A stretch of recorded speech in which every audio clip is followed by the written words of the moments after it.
Everybody, Malice here again with another video reviewing the Imperial Knights Codex and going into the final detachment of the book, which is the Spearhead at Arms. So, as usual, we'll start with the detachment rule, move into the enhancements, and finally into the stratagems. So, let's get to it.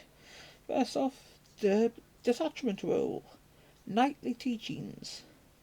Each time a model from your army uses its bondsman ability, if no other model from your army has used that bondsman ability that turn, you can select up to 3 friendly armiger models instead of 1, within 12 of that model or within 15 of that model whilst your army is honoured. You cannot select a model that has already been affected by your bondsman ability. Until the end of your command phase, those models are affected by that bondsman ability. So they're putting the failsafe that you can't stack the same bondsman ability on the same knights, but you can have the same armigers, my apologies, but they have put it in such a way you can have a bondsman ability on more than one armiger. So you could have, say, the bondsman ability of the warden plus the bondsman ability of the crusader, as an example. It's a nice detachment. The bonus with this is armiger models in your army gain the battle line keyword. Now, getting the battle line keyword basically means bonuses on the obsec side of things, but also you can take 6 of them, or 6 of each of the flavours of armour in your army, rather than just 3 as you would with the other detachments in the book. So we're getting the theme already. This detachment wants you to run armigers, and plenty of them. So let's get into the enhancements. Starting with Mentor's Pride. Imperial Knights model only. Whilst 2 or more armiger models are under the effect of the bearer's bondsman ability, each of those armiger models makes an attack, you can reroll a hit roll of 1. It's solid enough. Rerolls are always nice. General ones are slightly better, but rerolling ones is still decent enough. Not flashy, but perfectly solid. Fables of Nightmare is next up. Imperial Knights model only. Whilst 2 or more armiger models are under the effect of the bearer's bondsman ability. Spot the synergy with the detachment rule there. Melee weapons equipped by those armiger models have the precision ability.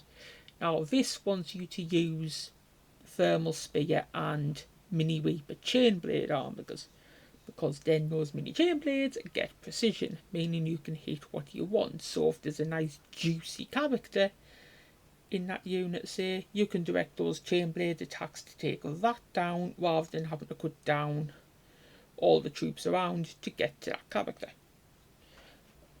Very nice. Another very, very solid enhancement.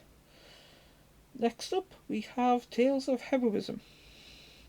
Imperial Knights only. Whilst 2 or more armiger models are under the bearer's bondsman ability, under the effects of the bearer's bondsman ability, each time one of those armiger models makes a melee attack, you can ignore any or all modifiers to the hit roll and or wound roll. Very nice. So basically you can't be deep with this. Well, with armigers in melee under the effect of the bondsman ability, or whichever knight has this enhancement, you can't modify their hit rolls or wound rolls in any way at all. Very nice. In melee combat, that should be. But so again, it wants to use the primarily if you're using this, you want to use more of the thermal spear and chain blade armigers rather than the Helverins. The Helverins being my personal favourites, of course, but still a very nice enhancement, even if it does encourage you to take one armiger a bit more than the other one. And finally we have martial tuition. Imperial Knights model only.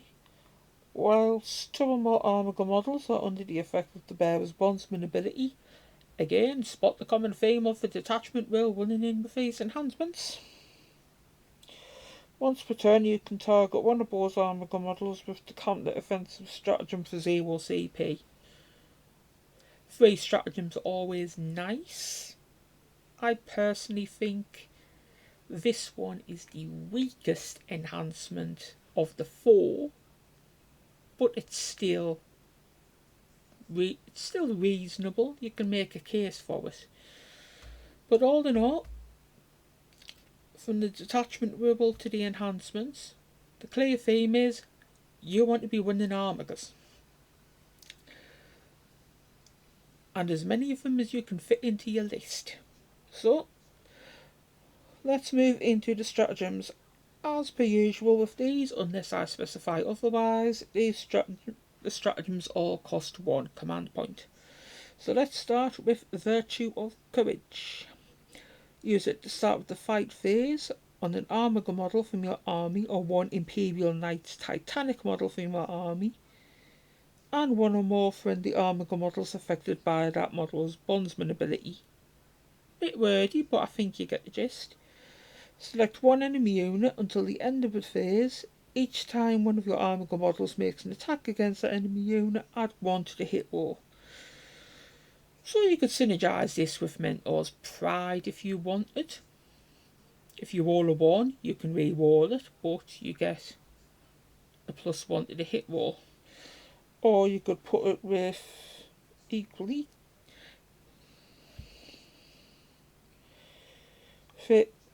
work well with Fabled Nightmares as well. Not so much with Tales of Heroism because the rolls can't be modified with that full stop. But Virtue of Courage is a pretty decent opening gambit stratagem for this detachment. Next up is Exemplar's Wisdom. Use it in your shooting phase just after an Imperial Knight's Titanic model from your army has shot. And you target said Knight, Imperial Knight's Titanic model, and 1 or more friendly Armiger models affected by its bondsman ability. The effect is select 1 enemy unit hit by 1 or more of those attacks. Until the end of the phase, each time one of your Armiger models makes an attack that targets an enemy unit, improve the armor characteristic penetration characteristic of that attack by 1. So basically your big knight lands a few blows to make your Armiger's life a bit easier. Again, a very nice, solid stratagem. We like it a lot. This would be a very good one to pair with some Helverins and the Imperial Warden, and the Night Warden, because the Warden can throw out that many shots, and all you need is 1 hit to make your Helverin's armor penetration life that bit easier. Next up we have Mantle of the Mentor. Use it to start your shooting phase on an Armiger model from your army or 1 Imperial Knights Titanic model from your army, and 1 or more Armiger models affected by that model's bondsman ability. And the effect is, until the end of the phase, your Armiger models are eligible to shoot in the turn in which they fell back. Can't complain at that.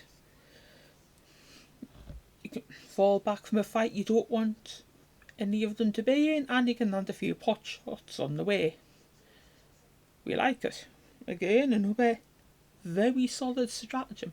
And that seems to be a running theme so far with this detachment. Everything is solid. It's decent. You can make a case for pretty much everything we've discussed so far in the video. So next up is Finver Ranks. Use it to start your shooting phase. You target an Armiger model from your army or 1 Imperial Knights Titanic model from your army, and 1 or more friendly Armigers affected by that model's bondsman ability. Spot the theme here. It keeps on going.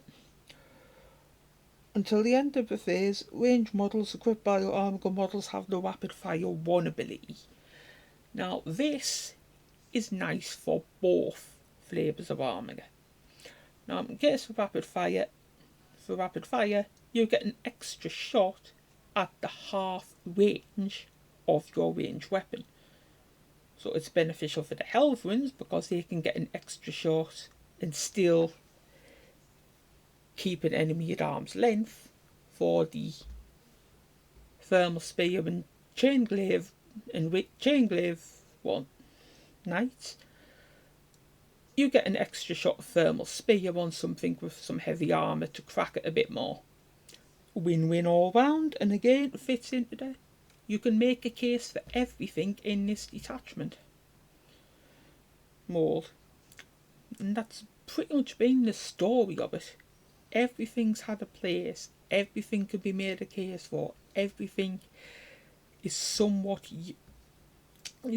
useful and beneficial. Next up, let duty be your shield. Using your opponent's shooting phase just after an enemy unit has selected its targets. Use on an armoured unit from your army that was selected as the target for one or more of the attacking unit's attacks. Until the end of the phase, each time an attack targets your unit, worsen the AP characteristic of their attack by 1. So you can make it a bit more survivability for armourers. Again, fits with the theme. Useful, you can make a case for it. You'll find a use for it, make a case for it. We like it a lot. And finally, the last stratagem is Squires of the Hunt. Use it at the end of your opponent's fight phase on one armoured model from your army or one Imperial Knights Titanic model from your army and one or more friendly armoured models affected by that model's bondsman ability. It's quite a mouthful if I'm being honest. For each of your armoured models that is within 9 of one or more battlefield edges and not within engagement range of one or more enemy units, remove the armoured model from the battlefield and place it in strategic reserves. So let's you do some movement and deployment shenanigans with your armourers. Bring them off the board, bring them back in a more advantageous position, be that offensively or defensively. A lot of utility, very useful, and again fits, in my opinion, with the entire theme of this detachment.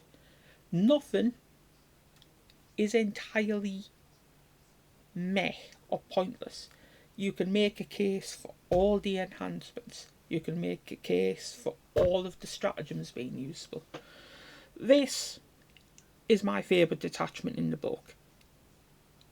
If I played Knights, this would be the detachment I would use 99.9% of the time, because everything is useful.